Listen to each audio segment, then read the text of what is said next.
What's Dravet syndrome? I found this really great visual from the Dravet syndrome site based out of the United Kingdom, so I decided to feature it. It has a lot of good information on it. Basically, Dravet syndrome, for the most part, is caused by a genetic mutation, SCN1A.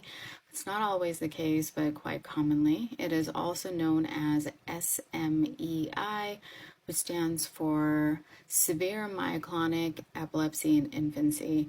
Now, it's not always myoclonic seizures. In fact, people with Dravet syndrome can have a variety of seizures.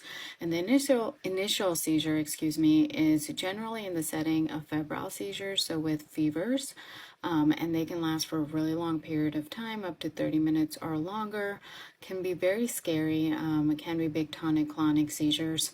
In general, patients with Dravet syndrome have their first seizure before the age of 1, and they're diagnosed pretty early on, which is helpful because that means you can get on medications early on. Now, the prognosis for Dravet syndrome is variable.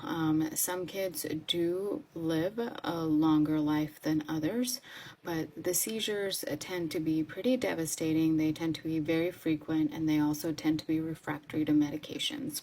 Because of this, we do also use CBD oils with Dravet syndrome. The most common one is Epidiolex, which has been approved for Dravet syndrome. Also, VNS and diets are used in this situation. If you have a child with Dravet syndrome, and it's not super rare, I think the numbers are 1 in 20 to 40,000 children. If this is a concern, if you or someone you know does have this, get to a high-level epilepsy center. This is not something that I think should be managed by someone who is not a pediatric epileptologist, because the longer these seizures go untreated, the worse they can get. And of course, we all know seizures can lead to death, so we have to be very efficient in our management of this condition.